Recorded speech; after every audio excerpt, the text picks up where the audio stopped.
దేవుని యొక్క మహాకృపను బట్టి ఈరోజు కూడా మనం ఆయన సన్నిధిలో ఈ రీతిగా నిలబడి ఉండడానికి ఆయన చూపిన ప్రేమను బట్టి చేసిన సహాయాన్ని బట్టి ఆయనకి ఎంతగానో కృతజ్ఞతాస్థుతిలో చెల్లింపబద్దులమై ఉన్నాం. దేవునికి స్తోత్రాలు. హల్లెలూయా. సమేషణ నాన్నగారికి హృదయపూర్వక వందనాలు. కూడి వచ్చిన మీ అందరికీ కూడా ప్రభు పేరట హృదయపూర్వక వందనాలు తెలియజేస్తూ ఉన్నాను. చిన్న ప్రార్థన నేను కూడా చేస్తాను, తర్వాత దేవుని వాక్యాన్ని ధ్యానించుకుందాం. అందరూ కండ్లు మూసుకుని ప్రార్థనలో ఏకీభవించాల్సిందిగా మనం చేస్తున్నాం. ప్రేమగల మా తండ్రి, కృపగల మా దేవ, నీకు వేలాది స్తుతులు స్తోత్రములు నాయనా. ప్రభువా, గతించిన కాలమంతా మీ చల్లని రెక్కల చాటున మమ్మలను కాచి భద్రపరిచిన విధానాన్ని బట్టి స్తోత్రాలు చెల్లిస్తున్నాం. ఈ రీతిగా మీరు మమ్మల్ని ఉంచిన విధానాన్ని బట్టి స్తోత్రాలు చెల్లిస్తున్నాం. ప్రభువా, ఇంతవరకు పాటల ద్వారా నీ నామాన్ని స్తుతించాం. నీ వాక్యం కోసం ఎదురు చూస్తున్నాం. మీరు మాట్లాడండి నాయన. మీరు మాట్లాడుతుండగా వినగలిగే చెవులు, గ్రహించే మనస్సు, దాని ప్రకారంగా జీవించగలిగే జీవితాలు మాకందరికీ దయచేయమని ప్రార్థిస్తూ యేసుక్రీస్తు నామంలో అడిగి వేడుకొని ప్రార్థిస్తున్నాము తండ్రి, ఆమేన్.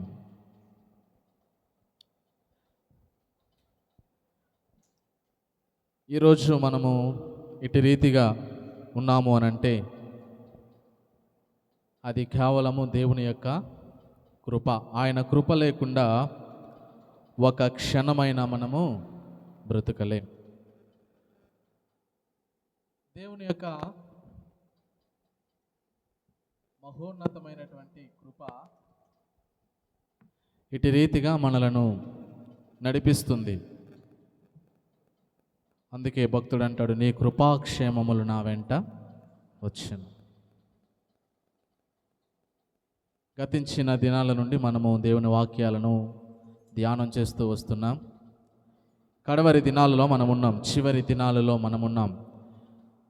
మన ప్రాణం పోకడా, దేవుని రాకడా ఎవరికి ఎప్పుడో తెలియదు గనుక మనము సిద్ధపడి దేవుని బిడ్డలుగా ఉండాలని మీకు అందరికీ తెలియజేస్తూ ఉన్నాను. ఈరోజు మీతో చెప్పాలనుకున్న విషయం ఏంటి అని అంటే, ఒక అంశాన్ని మీతో నేను మాట్లాడడానికి ఇష్టపడుతున్నా. ఈ లోకంలో ఎవరు ధన్యులు, ఎవరు అన్యులు? ఈ లోకంలో ఎవరు ధన్యులు, ఎవరు అన్యులు? ధన్యులు, అన్యులు వాటి అర్థం తెలుసుకుని మనం వాక్యంలోనికి వెళదాం. ధన్యులు అంటే అర్థం ఏమిటి అని అంటే, అంతకుముందు మనకు లేని దానిని ఒక వ్యక్తి పొందుకోవడాన్ని బట్టి అంతకుముందు తన జీవితంలో అది ఎప్పుడూ కూడా లేదు, కానీ అది కోరుకోకుండానే అతను పొందుకున్నాడు. దానిని ధన్యకరం అంటాం. ఎప్పుడూ లేని దానిని అనుకోకుండానే పొందుకోవటం ధన్యం, ధన్యుడు అని పిలుస్తాం. వాక్య ప్రకారంగా చెప్పాలి అని అంటే, ఎవరైతే వాక్య ప్రకారంగా బ్రతుకుతున్నారో వారు చెప్పండి ధన్యులు. ఎవరైతే వాక్యాన్ని అనుసరించి బ్రతుకుతున్నారో వారే ధన్యులు. క్రైస్తవులందరూ ధన్యులు కాదు. క్రైస్తవులలో ఎవరైతే వాక్యాన్ని అనుసరించి బ్రతుకుతున్నారో వారే ధన్యులు. ఇక అన్యులు ఎవరు అనంటే, ఇంకెప్పుడు చూసినా లోకము, లోకాశలతోనే బ్రతుకుతారు. ఆధ్యాత్మికమైనటువంటి చింతన లేనటువంటి వారిని అన్యులు అంటాం. లేకపోతే ఏదైనా ఒక విషయం గురించి తెలియనటువంటి వారు, మనకి ఏదో ఒక విషయం గురించి తెలియదు, ఆ విషయాన్ని బట్టి మనము అన్యులం అవుతాం. ఎందుకంటే దాని గురించి అసలు ఏమాత్రము కూడా మనకు తెలియదు. ఇక ఆధ్యాత్మికంగా అన్యులు ఎవరు అని అంటే, వాక్య ప్రకారంగా ఎవరైతే బ్రతకరో వారే అన్యులు. దేవునికి దూరంగా ఎవరైతే వెళ్ళిపోయారో వారే అన్యులు. ఒక్క మాటలో చెప్పాలి అనంటే ధన్యులు కానటువంటి వారే అన్యులు. వీరిద్దరికీ ఏమిటి వ్యత్యాసం అనంటే, ధన్యులు గనుక మరణిస్తే వారికి వచ్చే ధన్యత ఏంటో తెలుసా? దేవునితో యుగయుగాలు సహవాసం. దేవునికి స్తోత్రం చెప్తాం. అన్యులు గనుక చనిపోతే వారికి వచ్చేది ఏంటో తెలుసా? సాతానుతో యుగయుగాలు భయంకరమైన, చెప్పండి, శిక్ష. అందుకనే ఈ లోకములో ఎవరు ధన్యులు ఎవరు అన్యులు అనే విషయాన్ని మీతో పంచుకోవడానికి నేను ఇష్టపడుతూ ఉన్నా. పరిశుద్ధ గ్రంథంలో ధన్యులు అనేటువంటి విషయాన్ని చాలాసార్లు చెప్పడం జరిగింది. మనకందరికీ బాగా తెలిసినటువంటి ధన్యులు ఎవరో చెప్పండి. మనకందరికీ బాగా తెలిసిన ధన్యులు ఎవరు చెప్పండి? సాత్వికులు ధన్యులు, ఇంకా ఆత్మ విషయమై దీనులైన వారు ధన్యులు, ఇంకా బైబిల్ తిరగక్కర్లా, చెప్పండి తెలిసిన వాళ్ళు. దుఃఖపడువారు ధన్యులు, ఇంకా చెప్పండి. హృదయ శుద్ధి గలవారు ధన్యులు, ఇంకా పురుషుల్లోంచి సమాధానం వస్తలేదేంటి అంటే అంటే నడిపించేవాడు పురుషుడు కాబట్టి మా వాళ్ళు ఏం మాట్లాడతలేదు. ఇంకా చెప్పండి మీకు తెలిసిన ధన్యులు. సమాధానపరచబడువారు ధన్యులు, ఇంకా కనికరము గలవారు ధన్యులు. అంటే మత్తయి సువార్త 5వ అధ్యాయమైన ధన్యులు అంటే ఇంక దాన్ని దాటి బయటికి వెళ్ళరేటి? అది లెక్క ప్రకటన గ్రంథంలో ఈ ప్రవచన వాక్యములను చదువువాడు వాటిని వినువాడు ధన్యుడు. దేవునికి స్తోత్రం. ఇంకా చాలామంది ధన్యులు ఉన్నారు. ఇప్పుడు మీరు చెప్పిన ధన్యులందరూ కూడా మనకందరికీ తెలిసిన ధన్యులు. ఒకవేళ తెలిసిన మర్చిపోయామేమో, చాలామంది ధన్యులు ఉన్నారు. ఈ రాత్రి ఆ ధన్యులను, మనకి తెలియనటువంటి ధన్యతలను గురించి తెలుసుకుందాం. అలాంటి ధన్యులుగా మన జీవితాలను కొనసాగిద్దాం. అన్యులుగా ఏమాత్రము కూడా ముగించవద్దు మన బ్రతుకులను. ఎందుకు అనంటే, ధన్యుడిగా మరణిస్తే మనకొచ్చే ధన్యత ఏమిటి అంటే, యేసు ప్రభువుతో యుగ యుగములు కూడా ఆయన రాజ్యములో ఉంటాం.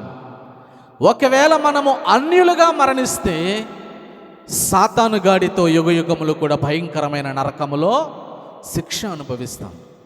సాతాను కావాలా? సైన్యములకు అధిపతి అయిన యెహోవా కావాలా? చెప్పండి, ఎవరు కావాలి? యెహోవాయే కావాలి. కాబట్టి ఆయన కావాలి, ఆయన రాజ్యంలో స్థానం కావాలి, ఆయన రాజ్యంలో చోటు కావాలి, ఆయన సింహాసనం మీద నాకు ఒక స్థలము కావాలి అని అనుకుంటే మనమందరము కూడా ఎలా బ్రతకాలి? చెప్పండి, ఎలా బ్రతకాలి? ధన్యులుగా బ్రతకాలి. మరి ఆ ధన్యత మనకు రావాలి అనంటే ఏం చెయ్యాలని చెబుతుంది అనంటే, మీరు చెప్పినవన్నీ ఉండాలి, వాటితో పాటు నేను చెప్పేవి కూడా ఉండాలి.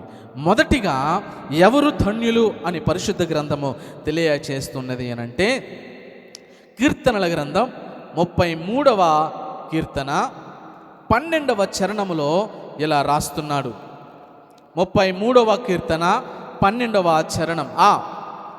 యెహోవా తమకు దేవుడుగా గల జనులు ధన్యులు, ఆయన తనకు స్వాస్యముగా ఏర్పరచుకొను ధన్యులు జనులు ధన్యులు. దేవునికి స్తోత్రం చెప్పండి. ఈ లోకంలో ఎవరైనా సరే, ఏ జాతి వారైనా, ఏ కులం వారైనా, ఏ మతం వారైనా, ఈ లోకములో మనుషులుగా పుట్టిన వారు ఎవరైనా సరే తమకు యెహోవాను దేవుడిగా చేసుకుంటే, ఆ యెహోవా ఎవరికైతే దేవుడిగా ఉన్నాడో అలాంటి జనులు ఎలాంటి వారట? ధన్యులు. దేవునికి స్తోత్రం. ఇప్పుడు మన దేవుడు ఎవరండి? మన దేవుడు ఎవరు? యెహోవా. కాబట్టి మనము ధన్యులమే.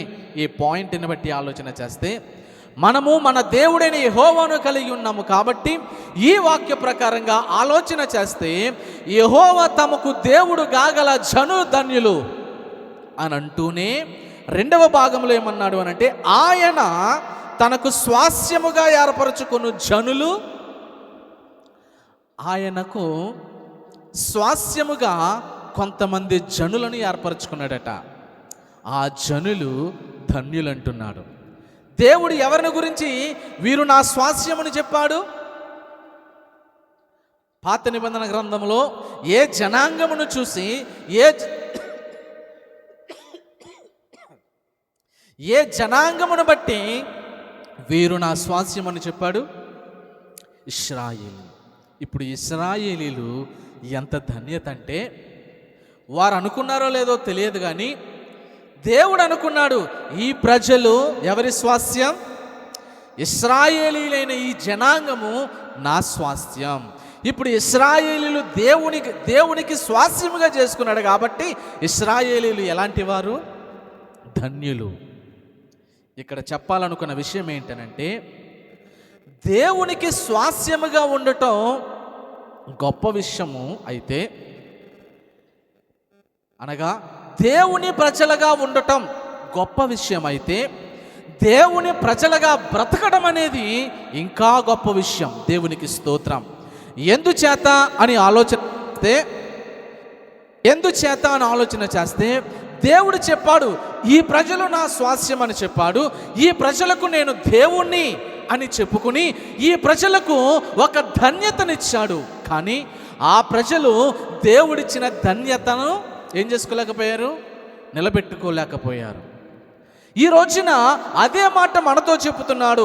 ఈనాటి క్రైస్తవులే ఆనాటి ఇశ్రాయేలీయులకు సమానముగా ఉన్నందున ఆనాటి ఇశ్రాయేలుల గురించి దేవాది దేవుడు ఏమనైతే సెలవిచ్చాడో ఈనాటి క్రైస్తవులు ఉన్న మనతో కూడా అదే సెలవిస్తున్నాడు. ఏమిటి అనంటే, మీకు యేసు ప్రభువు లేదా దేవుడైన యెహోవాను ఎవరైతే దేవుడిగా చేసుకుంటారో ఆ జనుల ధన్యులు.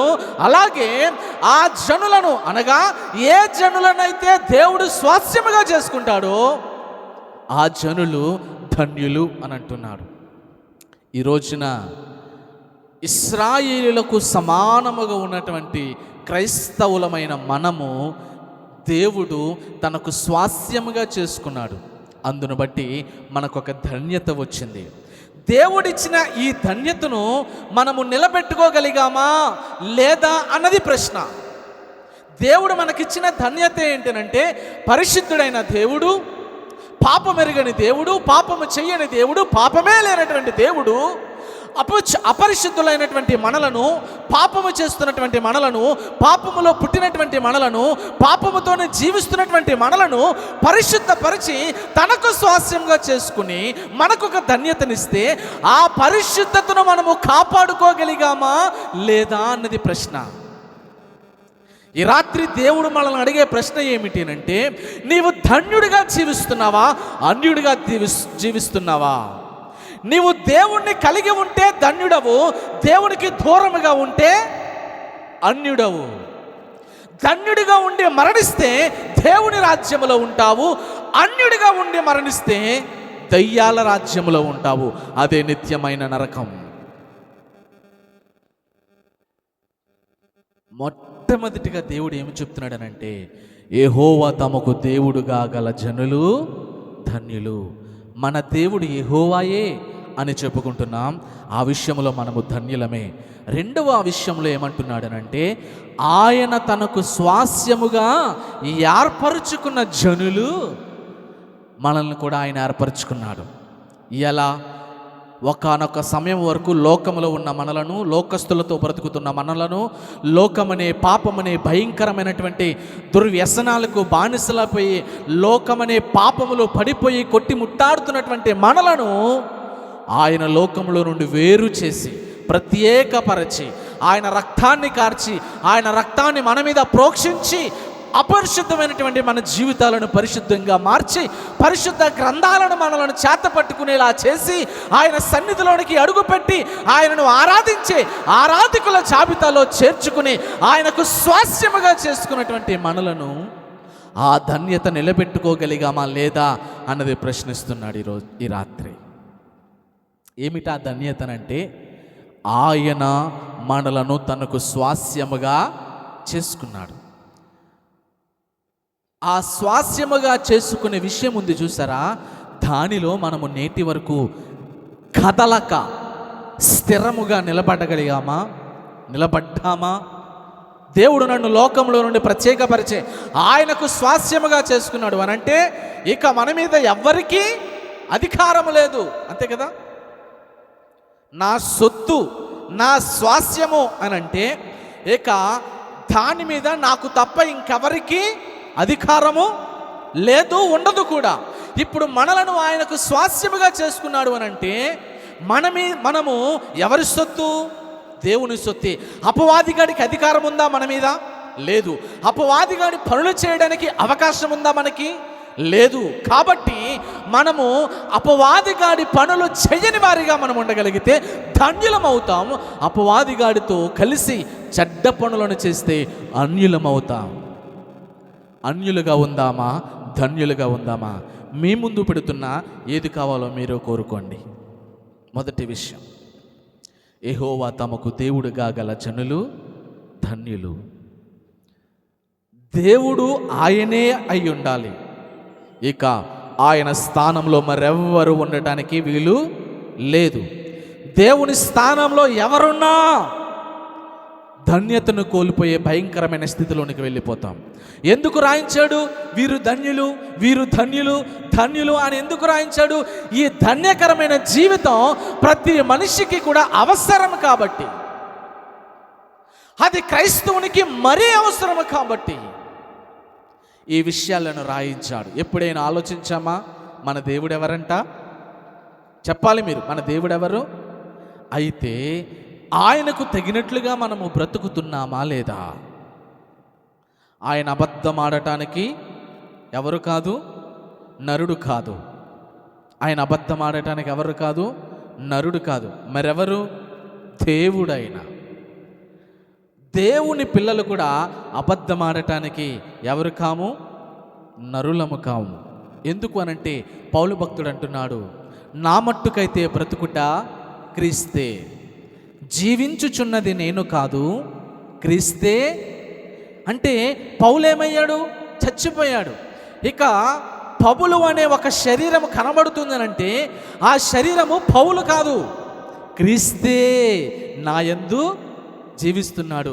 ఎంత ధన్యుడైపోయాడండి, దేవునికి స్తోత్రం. అది చెబుతున్నా, జీవించుచున్నది రత్నాచి కాదు, క్రీస్తే. రత్నాచి యందు జీవించగలిగితే ఆ జీవితం ధన్యమైనటువంటి జీవితం. ఇదే యెహోవా తమకు దేవుడు గాగల జనులు ధన్యులు అంటే అర్థం, జీవించుచున్నది నేను కాదు, క్రీస్తే నా యందు జీవించుచున్నాడు. నా మట్టుకైతే బ్రతుకుట క్రీస్తే, చావైతే లాభం. అంటే ఒక శరీరధారిగా, లోకస్తుడిగా, లోక సంబంధిగా నేను చచ్చిపోయాను. రత్నాజీ అనే లోక సంబంధమైన మనిషి చచ్చిపోయాడు. శాంతి అనే లోక సంబంధమైన మనిషి ఏమైపోయాడు?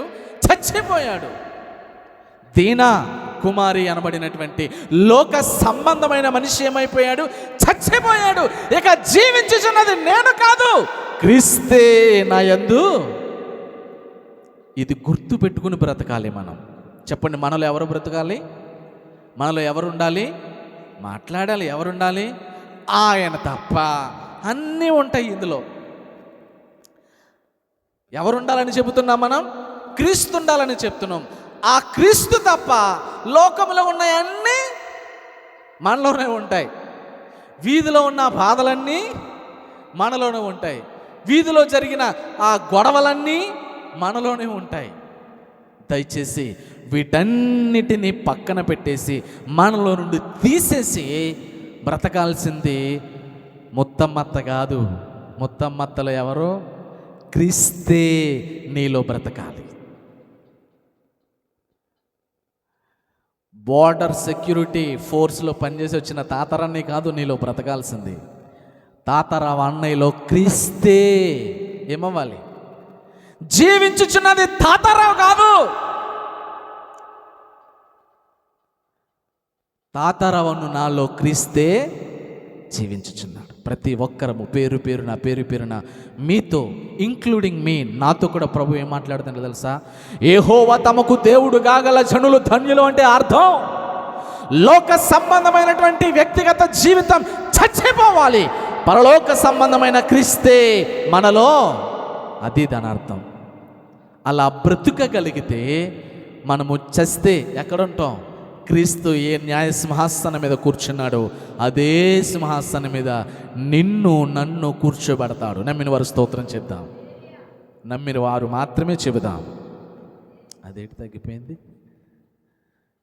నమ్మిన వారు మాత్రమే చెబుదామంటే తగ్గించేరేటి? హల్లెలూయా. అమ్మా అయ్యా, మీకు అందరికీ నేను చెప్పేది ఏంటంటే, బ్రతకాల్సింది ప్రసాదరావు గారు కాదు, క్రీస్తు ప్రసాదరావు గారిలో బ్రతకాలి. దేవునికి స్తోత్రం. క్రీస్తు బిడ్డలుగా ఈ లోకంలో మనము కనబడాలి. నడుస్తున్నటువంటి స్వార్థ పత్రికలుగా మనము మారిపోవాలి.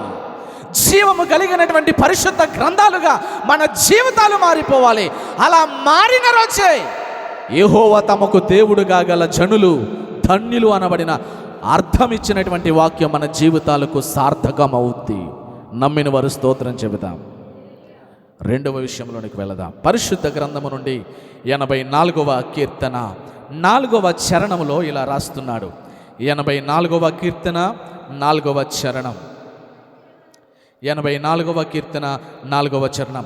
నీ మందిరమునందు నివసించువారు ధన్యులు, వారు నిత్యము నిన్ను స్తుతించుదురు. చెప్పండి ఎవరు ధన్యులట? నీ మందిరమునందు. ఎవరి మందిరమునందు? లోకంలో చాలా మందిరాలు ఉన్నాయి, చాలా మందిరాలు ఉన్నాయి. ఇది ఏ మందిరం అని అంటే పరిశుద్ధ ప్రార్థన. చెప్పండి, ఏ మందిరం ఇది? పరిశుద్ధ ప్రార్థనా మందిరం. ఆ తర్వాత హెబ్రోను ప్రార్థనా మందిరం, షాలోం ప్రార్థనా మందిరం. ఇవి మనకు సంబంధించిన, చెప్పండి ఏంటి? సియోను ప్రార్థనా మందిరం. అమ్మ బాబాయ్ మర్చిపోలేదు, చూసారా? సియోను ప్రార్థనా మందిరం. ఇవన్నీ మనకు సంబంధించిన మందిరాలు. ఇక లోకంలో ఉన్న హైందవులకు సంబంధించిన మందిరాలు: రాముని మందిరం, రామ మందిరం, ఆంజనేయుని మందిరం. నేను ఒక మందిరం చూశాను, ఆంజనేయుని గుడి అనుకుంటా. ఈ ఆంజనేయ స్వామి ప్రార్థనా మందిరములో పర్మిషన్ లేకుండా ఎలాంటి పని చేయకూడదని రాసింది ఆ మందిరం ముందర. అది ఏ మందిరం అనంటే ఆంజనేయ స్వామి ప్రార్థనా మందిరము. ఈ ఆంజనేయ స్వామి ప్రార్థనా మందిరములో పర్మిషన్ లేకుండా ఏం చేయకూడదట? పని చేయకూడదట. వాళ్ళ మందిరాలకి పర్మిషన్లు కావాలి పని చేయాలంటేనంటే, కానీ మన మందిరాలకు అవసరం లేకపోయినా ఎవరు వస్తున్నారు? ప్రార్థనలు చేయడానికి, పని చేయడానికి వస్తున్నారులేనండి. రావట్లేదని అనట్లేదు నేను, వస్తున్నారు. రాకపోతే ఒక్క పని కూడా జరగదు ఇక్కడ. దేవునికి స్తోత్రం, హల్లెలూయా. ఇలా చాలా మందిరాలు ఉన్నాయి దేశంలో. ముస్లిమ్స్కి సంబంధించిన మందిరాలు ఉన్నాయి, హిందువులకు సంబంధించిన మందిరాలు ఉన్నాయి, క్రైస్తవులకు సంబంధించిన మందిరాలు ఉన్నాయి. ఇక్కడ ఏ మందిరములో ఉన్నటువంటి జనులు ధన్యులు అని అంటే నీ మందిరములో అన్నాడు. ఎవరి మందిరమునంటే ఏ మందిరములో అయితే దేవుడు ఉంటాడో, ఏ మందిరములో అయితే ప్రార్థించిన ప్రార్థనను ఆలకించి జవాబును దయచేస్తాడో, ఏ మందిరములో అయితే దేవుడు నేను ఉంటాను అని సెలవిచ్చాడో, ఆ మందిరములో ఉన్నటువంటి జనులు ఎవరట? ధన్యులం. ఆ ప్రపంచ దేశంలో ఎక్కడ వెతికినా సరే ఇలాంటి మందిరాలు ఎక్కడ కనబడతాయనంటే ఒక్క క్రైస్తవుని మందిరము మాత్రమే. దేవుడు నిలుచుండే ప్రార్థన ఆలకించి జవాబును దయచేసే మందిరాలు క్రైస్తవ మందిరాలు. దేవునికి స్తోత్రం, హల్లెలూయా. ప్రియమైన దేవుని పిల్లలారా, ఈ రోజున అనుకుంటున్నారు ఆదివారం ప్రార్థనలే, దేవుని మందిరానికి ఒక వారం వెళ్ళకపోతే ఏం పోయింది, సోమవారం ప్రార్థన కుడికలకు వెళ్ళకపోతే ఏమైంది, మంగళవారం స్త్రీల ప్రార్థనా కుడికలోనికి వెళ్ళకపోతే ఏమైంది, బుధవారం వాక్య కుడికలోనికి వెళ్ళకపోతే ఏమైంది, ఆ దేవుని మందిరానికి వెళ్ళకపోతే ఏమైందిలే అని అనుకునే ఆలోచన చేస్తున్నటువంటి భక్తిహీనులారా, ఈరోజు దేవుడు మీతో చెబుతున్న మాట, నీ మందిరమునందు అనగా దేవుని మందిరమునందు నివాసించువారు ఎవరట? మనమందరము కూడా ధన్యులమే, ఎందుకంటే ఆయన మందిరంలో ఉన్నాం. దేవునికి స్తోత్రం. దయచేసి నేను చెప్పేది ఏమిటంటే, లోకములో దేన్నైనా మీరు పోగొట్టుకున్నా పర్వాలేదు, కానీ దేవుని మందిరంలో దేవునితో సహవాసాన్ని మాత్రం దయచేసి పోగొట్టుకోవద్దు. లోకంలో ఏమి పోయినా పర్వాలా, దేవుడుంటే చాలు. లోకంలో దేనిని పోగొట్టేసుకున్నా పర్వాలా, కానీ దేవుని మందిరములో దేవునితో చేసే సహవాస సమయాన్ని మాత్రం ఏం చేసుకోవద్దు, పోగొట్టుకోవద్దు. దానిని పోగొట్టుకుంటున్నాము అనంటే మనము ధన్యులము కాదు, కేవలము అన్యులమే. ఆయన మందిరములో నివసించువారు ధన్యులు. ఆ ధన్యులు చేసే పని ఏంటో తెలుసా? నిత్యము కూడా నిన్నేం చేస్తారు? నిత్యము స్తుతించిన నీ రుణము తీర్చగలనా, సమస్తము నీకిచ్చిన మరువగలన. నిత్యము స్తుతించిన ఆయన రుణాన్ని తీర్చగలమా అండి? తీర్చలేము కదా. నిత్యము స్తుతించిన ఆయన రుణాన్ని తీర్చలేకపోతున్నామంటే అప్పుడప్పుడు కనబడి వెళ్ళిపోతుంటే ఇంకేం తీరుతుంది ఆయన రుణం చెప్పండి? తీర్చగలమా? తీర్చలేమండి. ప్రియమైన దేవుని పిల్లారా, నేను మీకు తెలియజేస్తున్నది ఏంటంటే, ఇంకా తప్పదు, ఇక ఈ పరిస్థితి దేవుడికే తెలుసు, ఆయనే అర్థం చేసుకుంటాడు అనే భయంకరమైన పరిస్థితులు వస్తేనే తప్ప దేవుని మందిరంలో నివసించడం అనేది మానుకోవద్దని మీకు తెలియజేస్తున్నాను. దేవునికి స్తోత్రం. ఎందుకు అనంటే, ఆయన మందిరమునందు నివసించు జనులు ఎవరట? ఏమన్నాడు? నీ మందిరమునందు నివసించువారు ధన్యులు. 84వ కీర్తన అందులో 5వ వచనంలో అంటున్నాడు, నీ వలన బలమునందు మనుష్యులు ధన్యులు. మూడవదిగా ఎవరు ధన్యులు అనంటే, లోకంలో చాలామంది బలవంతులు ఉన్నారు. తన 32వ ఏట యావత్ ప్రపంచాన్ని గడగడలాడించినటువంటి వీరుడు, శూరుడు, ధీరుడు అలెగ్జాండర్ ది గ్రేట్ తన 32వ ఏట ప్రపంచాన్ని జయించి చెబుతున్నటువంటి మాట, ఇక నేను ఓడించలేనిదంటూ ఈ భూమి మీద ఏ స్థలము లేదు. ఎంత బలవంతుడు తెలుసా? ఒంటి చేత్తో ప్రపంచం మొత్తాన్ని ఏం చేశాడు? చెప్పండి, ఏం చేశాడు? ఓడించేశాడు, జయించాడు. అంత బలవంతుడు, అంత బలవంతుడు. ధన్యుడంటారా? అంత బలవంతుడు ఎలాంటి ధన్యత పొందుకున్నాడో చూడండి. ఒంటి చేత్తో ప్రపంచాన్ని జయించినటువంటి వాడు ఎలా చచ్చిపోయాడో తెలుసా? చిన్న దోమ కూడా చచ్చిపోయాడండి. దోమ ఎంత ఉంటుంది? మన ఊరు అంత ఉంటుందా? చిన్న దోమ గుడ్డి చచ్చిపోయాడు. నేను అంటాను, ఈ మనిషి బలవంతుడే కానీ బలహీనుడు కూడా.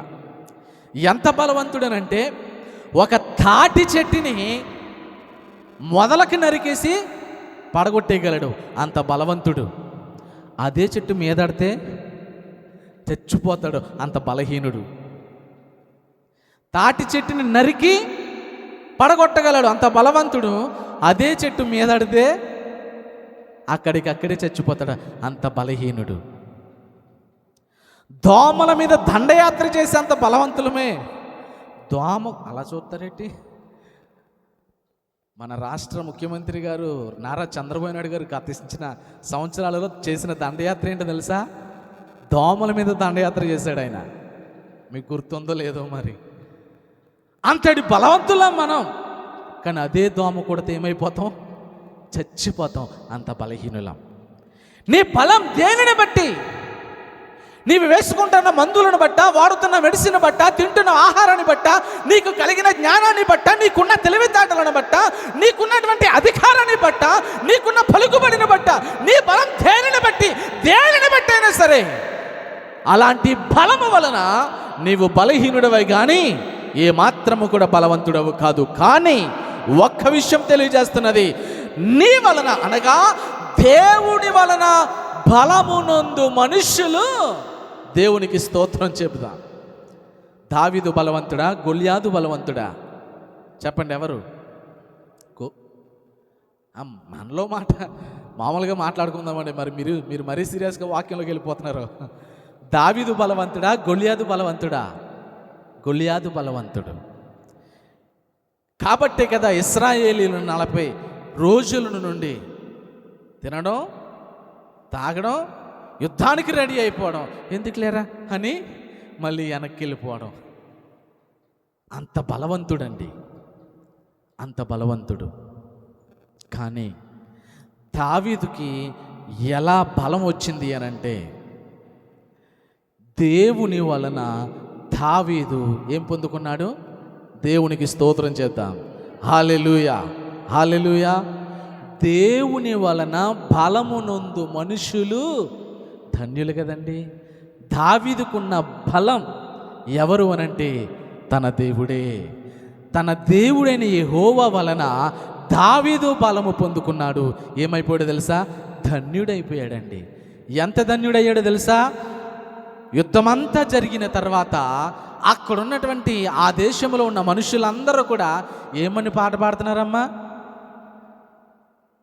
దావీదుకేమో 10,000, సౌలుకు ఏమో 1,000.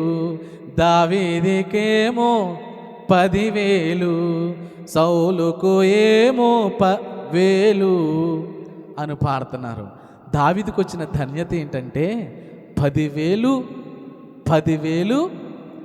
అంత గొప్ప ధన్యత. సౌలు 1,000. సౌలుకున్న బలం లోక సంబంధమైన బలం, దావీదుకున్న బలం దేవుని వలన పొందుకున్న బలం. అందుకని అంటున్నాడు, దేవుని వలన బలమునందు మనుష్యులు. క్రైస్తవులు అన్నాడా? హిందువులు అన్నాడా? ముస్లిమ్స్ అన్నాడా? లేదు. ఏ మనిషి అయినా సరే నిజమైన దేవుని తెలుసుకుని ఆయన నుండి బలము పొందుకుంటే ఆ మనిషి ధన్యుడు. దేవునికి స్తోత్రం. 1, ఎవరు ధన్యులు? యెహోవా తమకు దేవుడుగా గల జనులు ధన్యులు. 2, ఎవరు ధన్యులు? ఆయన మందిరమునందు నివసించువారు ధన్యులు. 3, ఎవరు ధన్యులు? 12వ వచనం, 84వ కీర్తన 12వ వచనం. సైన్యములకు అధిపతివగు యెహోవా, నీ యందు నమ్మిక ఉంచువారు నమ్మకమైన దేవుడవైనా నీవే చాలు యేసయ్యా. ఆయన చాలు, మనకి ఆయన చాలండి. ఈ లోకములో ఏమున్నా లేకపోయినా, ఎవరున్నా లేకపోయినా, ఎవరు వచ్చినా రాకపోయినా నమ్మకమైన వాడు మన దేవుడని యెహోవా. అందుకే అంటున్నాడు, సైన్యములకు అధిపతియగు యెహోవా, నీ యందు నమ్మిక ఉంచువారు ఎవరంట? అమ్మ, నమ్ముతున్నామా? ఆయన చెప్పండి, నమ్ముతున్నామా? మీరు చెప్పండి పురుషులు, నమ్ముతున్నామా? అలాగైతే దెయ్యాలు కూడా నమ్ముతున్నాయి. నమ్మడమే కాదు, నమ్మి గడ గడ గడ గడ వణికిపోతున్నాయి. మనకి ఇంకా వణికి లేదు. ధైర్యంగా వచ్చి కాలు మీద కాలేసి కూర్చుంటాం. కానీ మనకి దేవుడు అంటే వణికేమో లేదు. ఎందుకంటే ఆయన మన నాయనే కదా, మన డాడీయే కదా. మరి ఆయన కృప అలా సాగుతుంది కాబట్టి మనం ఎలాగైనా చేసుకోవచ్చు. నమ్ముతున్నామా దేవుణ్ణి అంటే దెయ్యములు కూడా నమ్మి ఏం చేస్తున్నాయట? వణుకుచున్నాయి. ఇప్పుడు దెయ్యాలు గొప్పవా, నమ్ముతున్న మనము గొప్ప? మాట్లాడరేటి మా ఇదర్మందా? ఏంటి అర్థమవుతలేదు. నేను మీకు ఎందుకు చెప్పట్లేదంటే, అది గొప్ప అన్నామంటే ఏదో చెప్పాను, ఏదో అంటాడు. ఇప్పుడు మనం గొప్ప అన్నామనంటే నిజమేనా అని ఏదోటి వంకెడతాడు మళ్ళీ. ఏం చెప్పినా వీడితోటి బాబోయ్ పెద్ద తంటనాయన అనుకుని ఏం చెప్పాలో తెలియట్లేదు ఇంతకు విషయం అది. దెయ్యాలు కూడా నమ్మి వణుకుచున్నాయి కదా అని అంటున్నాడు. ప్రియమైన దేవుని పిల్లలారా, దెయ్యాలు కూడా నమ్మి ఎందుకు వణుకుతున్నాయో తెలుసా? దెయ్యాలకున్న నమ్మకం ఏంటంటే ఈయన తలుచుకుంటే ఏదైనా చేయగలడు, అందుకనే వణుకుతున్నాయి అవి. ఈయన తన మనస్సులో ఒక్క ఆలోచన చేశాడంటే చాలు, ఆయన అనుకుంటే చాలు ఏదైనా జరిగిపోద్ది బాబోయ్, ఆయన చేతిలో పడ్డామంటే ఇక మా జీవితాలు అయిపోయినట్టే అని నమ్మి వణుకుతున్నాయి. మరి మనం ఎలా నమ్ముతున్నాం? దేవుడు చేస్తాడా? మరి దేవుడు చేయకుండా ఉంటాడేటి? దేవుడు అన్నవాడు చేయడా? ఆయన ఉన్నదే చేస్తాకే. మనం ప్రార్థన చేస్తాం, అయ్యగారు ప్రార్థన చేస్తారు, మరి ఇంక చేయకుండా ఎలా ఉంటాడు దేవుడు అనే నమ్మకం మంది. చాలాసార్లు మనం ఎలా నమ్ముతామో తెలుసా దేవుని? ఈ విషయం చెప్పేసి ముగిస్తాను. ప్రభు చిత్తమైతే మిగిలిన అంశాలు వచ్చే వారం నేర్చుకుందాం. మీకు అందరికీ బాగా తెలిసిందే, జ్ఞాపకం చేస్తున్నాను అంతే. ఒక విశ్వాసి అమ్మ, ఒక విశ్వాస అమ్మ ప్రార్థన చేస్తుంది. ఆ విశ్వాసికి, ఆ పక్కనున్న విశ్వాసికి ఏంటంట? పడతాలేదు. మందిరంలో కూడా పక్క పక్కన కూర్చోరాళ్ళం, అంత గొప్ప విశ్వాసులు. పడకపోతే ప్రభువా దీంతో నేను పడలేకపోతున్నాను ప్రభువా. తెల్లారేసరికి ఇక దానికి నాకు మధ్యలో ఏమో చేయాలి? ఇగో ప్రభు, నువ్వు ఆవగించంత విశ్వాసం ఉంటే ఈ చెట్టు వెళ్ళి ఈ బండి వెళ్ళి ఎక్కడ పడమంటే పడుతుందన్నావు అన్నావు ప్రభు. ఇవన్నీ బైబిల్లో వచ్చినట్లే తీరుతుందండి, బైబిల్లో వచ్చినట్లే తీరుతారు అన్నావు ప్రభు. ప్రార్థన చేతనండి ఆయన. ఈ రాత్రికి రాత్రి ఏమైపోవాలి? సిమెంట్ ఇటుకలు గోడ వచ్చేయాలి ప్రభా.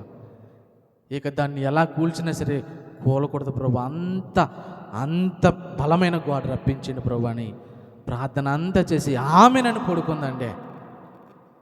పడుకుంది. ఇంక తెల్లారి కోడి కూసింది, బయటకు వచ్చిందనమాట. బయటకు వచ్చి చూడగానే ఏముంది అక్కడ? ఏమీ లేదు. నేను అనుకున్నాను కదా, నేను ముందే అనుకున్నాను ఇక్కడ గోడ రాదని, నేను ముందే అనుకున్నాను. ఈ పాస్టర్లో వీళ్ళందరూ చెప్తారు కానీ చేస్తాడేటి ఆయన? అమ్మ ఎలాంటి నమ్మకం అమ్మిది చెప్పండి? ఎలాంటి నమ్మకం? అల్ప విశ్వాసులారా, నేను ఎంతకాలము మీతో ఉంటాను? అవిశ్వాసులారా,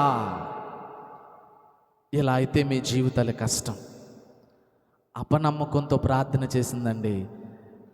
దేవుడు కనీసంలో కనీసం ఆ ప్రార్థన ఖచ్చితంగా ఆలకించడు. ఆయన చెప్పేశాడు ఏంటో తెలుసా? నీవు ప్రార్థన చేయనప్పుడల్లా వేటినైతే అడుగుచున్నాము వాటిని పొంది ఉన్నామని నమ్మాలి. నమ్మిన తర్వాత దేవుడు కార్యం చేస్తాడు. అమ్మా, నీ నమ్మకమే నిన్నేం చేసిందో తెలుసా? రక్షించింది. అందుకే సైన్యములకు అధిపతియగు యెహోవా నీ యందు నమ్మిక ఉంచు వారందరూ కూడా ధన్యులయ్యా. ఎందుకో తెలుసా? వారు నిన్ను నమ్ముకోవటం వలన వారన్నిటికీ కూడా నీవేం చేయలేదు తెలుసా? సిగ్గుపడనేవల. యెహోవాను నమ్ముకొని సిగ్గుపడినట్లుగా చరిత్రలో లేదు. ఎలా నమ్ముతున్నామండి దేవుణ్ణి? ఎలా నమ్ముతున్నాము దేవుణ్ణి? ఒకవేళ అపనమ్మకముతో దేవుని నమ్ముతున్నామా? నామకార్థకమైనటువంటి భక్తి జీవితంతో దేవుని నమ్ముతున్నామా? ఈ రాత్రి నేను మీకు తెలియచేస్తున్నా, అలాంటి నమ్మకముతో ఉన్న నీ భక్తి జీవితం ఎలాంటి ఆశీర్వాదాన్ని కూడా నీకు తీసుకుని రాదు. నీవు ఎలా నమ్మాలి అనంటే, ఇంకా అంత గొప్ప విశ్వాసం ఇశ్రాయేలీలలో నేను ఎవరిలోనూ కూడా చూడలా. అంత నమ్మకము కలిగి ఉండాలండి. ఈ రాత్రి మనము ధన్యులుగా ఉండాలి అనంటే దేవుని యందు ఎలా నమ్మిక ఉంచాలో చెబుతున్నా. దయచేసి అపనమ్మకం అనేది కొంచెమైనా సరే మన హృదయాలలో ఉండకూడదు. విరిగిన హృదయాలను కట్టుకోవాలన్నా, చెదరిన కుటుంబాలను కట్టబడాలి అన్నా, విరగొట్టబడినటువంటి జీవితాలు తిరిగి కట్టబడాలి అని అంటే ఒక్కటే ఆయుధం. దేవుని యందు ఏముంచాలి? నమ్మిక మాత్రం ఉంచుము అన్నాడా? ఇంకేమైనా అన్నాడా? ఏముంచమన్నాడమ్మా? నమ్మిక మాత్రం. It's only believe. నమ్మిక మాత్రం ఉంచము, నువ్వేమి చేయనవసరంలా. అందుకే అంటున్నాడు, యెహోవా యందు నమ్మిక ఉంచు వారందరూ కూడా ఎవరంట? ధన్యులు. యెహోవా యందు అపనమ్మకముతో ఉన్న వారందరూ కూడా ఎవరవుతారు? అన్యులు అవుతారు. అన్యులుగా బ్రతుకుతామా, ధన్యులుగా బ్రతుకుతామా? మీ ముందు పెడుతున్నా, మీరే ఆలోచించుకోండి. కళ్ళు మూసుకోండి, ప్రార్థన చేసుకుందాం. దేవుడి మాటలు మన వినికిడిలో దీవించి ఆశీర్వదించునుగాక. కళ్ళు మూసుకుందాం. నమ్మకమైన దేవుడవైనా నీవే చాలు యేసయ్యా. నమ్మకమైన దేవుడవైనా నీవే చాలు యేసయ్యా. నేనేమై ఉన్నా, ఏ స్థితిలో ఉన్నా, నేనేమై ఉన్నా, ఏ స్థితిలో ఉన్నా, ఇంకేమి కోరుకోనయ్యా, అసలు ఇంకేమి కోరుకోనయ్యా. ప్రియమైన దేవుని పిల్లలారా, మన కుటుంబాలలో ఇప్పటికీ కూడా చెదరినటువంటి స్థితిలో ఉన్నాయి. అల్లాడిపోతున్నటువంటి భయంకరమైన జీవితాలుగా మన జీవితాలు ఉన్నాయి. దేవుడు లేని కుటుంబాలుగా ఉంటున్నాయి. అన్యులు ఉన్నటువంటి కుటుంబాలుగా కనబడుతున్నాయి. అన్యులు ఉన్నటువంటి ప్రవర్తనలుగా మన ప్రవర్తనలు కనబడుతున్నాయి. లోకస్తుల వలె మన జీవితాలు కనబడుతున్నాయి. అందుకే కుటుంబాలలో నెమ్మది లేదు, కుటుంబాలలో శాంతి లేదు, కుటుంబాలలో నెమ్మది లేనటువంటి, సమాధానము లేనటువంటి పరిస్థితి కేవలము అన్యులుగా బ్రతకటం వలనని, అన్యుల లాంటి జీవితాన్ని, అన్యుల లాంటి ప్రవర్తనను కలిగి ఉండటం వలనని ఈనాటికి కూడా పగిలినటువంటి హృదయాలు, చెదరినటువంటి కుటుంబాలుగా కనబడుతున్నాయి. ప్రభువా, ఈ రాత్రి మీరు మాతో మాట్లాడిన విధానాన్ని బట్టి స్తోత్రాలు. అవునయ్యా, ఎవరెవరినో మాకు దేవుడిగా పెట్టుకున్నాం ప్రభువా, కానీ వారి వలన ఏమీ కాదని ఈ రాత్రి మేము విన్నాం. యెహోవా తమకు దేవుడు కాగల జనులు ధన్యులు. ఎక్కడెక్కడో సంతోషం ఉందనుకుని నీ మందిరానికి దూరమై తిరుగుతున్నాం ప్రభువా. ఏయేయో విషయాలలో సంతోషం ఉందనుకుని ఎక్కడెక్కడో తిరుగుతున్నాం ప్రభువా. కానీ నీ మందిరమునందు నివసించేవారు ధన్యులన్నవయ్యా. ప్రభువా, నీ బలిపీఠమునొద్ద పిచ్చుకలకు ఎలాగైతే స్థానం ఉందో, నీ మందిరములో కూడా నివసించడానికి మాకు ఒక స్థానాన్ని మీరు ఇచ్చిన విధానాన్ని బట్టి స్తోత్రాలయ్యా. నీ మందిరమునందు నివసించేవారు ధన్యులు అని ఆయన చెప్పినట్లుగా ఈ లోకంలో ఎవరినో నమ్ముకుని, ఏదేదో నమ్ముకుని, ఎవరెవరి మీదో నమ్మకాన్ని పెట్టుకుని ఓడిపోయాం, కూలిపోయాం, పడిపోయినటువంటి స్థితిలో ఉన్నాం. మనుషులను నమ్ముకుని మభ్యపడినటువంటి పరిస్థితులు, తెలివిని నమ్ముకుని తూలిపోయినటువంటి పరిస్థితులు, బుద్ధిని నమ్ముకుని దగాపడినటువంటి పరిస్థితులు. ఎవరిని నమ్ముతున్నాం? ఈ రోజున దైవ గ్రంథం తెలియచేస్తుంది, సైన్యములకు అధిపతియగు యెహోవా నీ యందు నమ్మిక ఉంచువారు ధన్యులు. దేవునికి స్తోత్రం. ప్రభువా, నమ్మిక మాత్రము నీ యందు ఉంచితే చాలన్నావు ప్రభువా. మా జీవితాలలో కార్యాలు చేస్తానన్నావు. ఈ రాత్రి ఇట్టి రీతిగా ఉంటేనే మనము ధన్యులం అయితేనే దేవుని ఆశీర్వాదం, అన్యులమైతే భయంకరమైన నరకములోనికి వెళ్ళిపోతాం. అలా కాకుండా ధన్యకరమైన జీవితాలు జీవించడానికి సహాయము దయచేయండి ప్రభువా అంటూ ఆయన సహాయాన్ని కోరుకుందాం, ప్రార్థన చేసుకుందాం.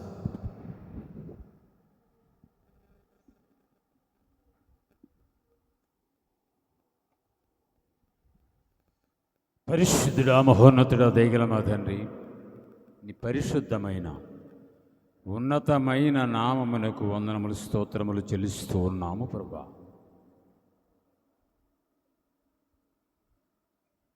ఎవరు ధన్యులు? ఎందుకు నీకు ధన్యత? ధన్యత అంటే ఎవరి వల్ల వస్తుంది?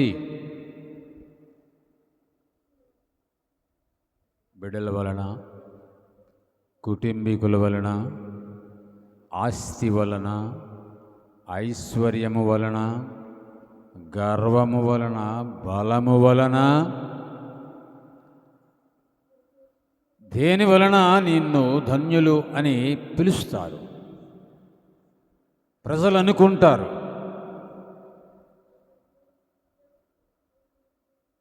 ఇవి లోకంలో ఉన్నటువంటి ధన్యతలు అయితే అవి ఎందుకు కొరకావు? మీరు దేవునిగా గల జనులు ధన్యులు అని మీరు సెలవిచ్చారు ప్రభా. నేను తప్ప వేరు దేవుడు నీకు లేడు. నువ్వు దేనినైతే ఆశ్రయించి నా సన్నిధికి రాకుండా ఉన్నావు, నీ శరీరాన, నీ బలమున, నీ జ్ఞానమున, దేన్ని ఆశ్రయించి నా సన్నిధిలో నీవు కనబడడం లేదు, అరకొర భక్తి చేస్తూ ఉన్నావు. నేను నీకు అన్ని ఇస్తున్నాను కదా, అదా? అందుకే నీవు నా సన్నిధిలో కనబడడం లేదా? నేను అనుకుంటే ఏమవుతాయో తెలుసా అవన్నీ? ఇంకా నిన్ను గద్దించడం లేదు, ప్రేమిస్తూ ఉన్నాను. నీవు ధన్యుడవు, ధన్యురాలవని నిన్ను ప్రేమిస్తున్నాను, వాక్యముతో హెచ్చరిస్తూ ఉన్నాను. కాబట్టి నాకున్నదే ధన్యత అని అనుకుంటే నీకంటే బుద్ధిహీనులు మరొకరు లేరు అని మీరు సెలవిచ్చారు ప్రభా. నీ మందిరము నివసించేవారు ధన్యులు అన్నారు ప్రభా. ఎక్కడ ఉన్నాం? ఎక్కడ ఉండి చాలా ధన్యులమేమో అని అనుకుంటున్నారు. విశ్వాసులైన వారు స్నేహితులతో కలిసా, కుటుంబీకులతో కలిసా, ఇంటి పేర్ల వారితో కలిసా, ఏవేవో మాటలు చెప్పుకొని ఆనందించటములో కలిసి ఉండడం ఇది ధన్యత? అంతకంటే భయంకరమైనది మరొకటి లేదు. నీ మందిరమందు నివసించు వారు ధన్యులని మీరు సెలవిచ్చారు ప్రభా. నీకు వందనాలు, స్తోత్రాలు. ఈ ధన్యత పోగొట్టుకుంటే అది మరి ఎవరి వలన రాదు, ఎవరి వలన రాదు నాయన. ఎవరు ఎవ్వరు అని మీ వాక్యముతో మాతో మాట్లాడినందుకు వందనాలు, స్తోత్రాలు ప్రభా. ఈనాడు మేము ధన్యులు, మేమందరం కలిసిపోయాం, మా కుటుంబం అంతా ఏకమైపోయింది, మేమందరూ ఏకమైపోయాము. అంతకంటే ధన్యత ఏమిటి? దీని కొరకే కదా నేను ప్రయాసపడ్డాను, దీని కొరకే కదా ఏండ్ల తరబడి ఆలోచించాను అని అనుకుంటున్నావా? అలాగని అనుకుంటే నీ బుద్ధిహీనుడివి, బుద్ధిహీనురాలివి. పరిశుద్ధుల నీకే స్తోత్రములు చెల్లిస్తున్నా. వాక్యము మాతో మాట్లాడినందుకు వందనాలు. ఆ ధన్యత పోగొట్టుకొని ఉన్న పరిస్థితులు నీకు కనబడుతూ ఉన్నాయి ప్రభా. ఇక్కడ ఉన్న వారందరూ నీ వాక్య సన్నిధిలో ఉన్నారు. ధన్యులు, ధన్యులు, ధన్యులు. నీ మందిరమందు నివసించేవారు ధన్యులు. ఎందుకంటే నీ మందిరములో సంతోషం ఉంది, నీ మందిరములో సమాధానం ఉంది, నీ మందిరములో బలం ఉంది, నీ మందిరములో శక్తి ఉంది, నీ మందిరములో జ్ఞానం ఉన్నది, నీ మందిరములో సహవాసం ఉంది. నీకే స్తోత్రములు చెల్లిస్తూ నీ వాక్యం అందించిన కుమార్తె ఇంకా ప్రభా మాట్లాడండి. నీ జ్ఞానం దయచేయండి. ప్రయాస వృధా కాకుండానట్లు మీరే మీ కృప చూపించండి. ఇక్కడున్న ప్రతి విశ్వాసాన్ని బట్టి, ప్రతి కుటుంబాన్ని బట్టి ప్రార్థిస్తున్నాం ప్రభా. కుటుంబాలుగా నీ సన్నిధిలో కనబడడం లేదు. మీరు వెళ్తే చాలు, నేను వెళ్తాను, మీరు ఇంటికాడ ఉండండి. ఆ ధన్యత ఏదో నేను పట్టుకొని వచ్చేస్తాను, మీ మీద కుమ్మరించేస్తాను అనుకుంటున్నారు. నిజంగా వాళ్ళు బుద్ధిహీనులే. అది కాదు. సమయం ఉంటే భక్తి కాదు, ఏదో ఒకసారి వస్తే భక్తి కాదు. కుటుంబం అంతా నేడు నీ ఇంటికి రక్షణ వచ్చింది, నీవు ధన్యుడవయ్యా. మాట్లాడు కదా ప్రభా అని వాక్యము. ఇంతగా మాట్లాడుతూ ఉంటే నీ ఒక్కడవే ధన్యుడివి కాకూడదు, నీ ఇంటి వారందరూ ధన్యులు కావాలి అన్నాడు. ఇంత విపులముగా మీరు మాట్లాడుతుంటే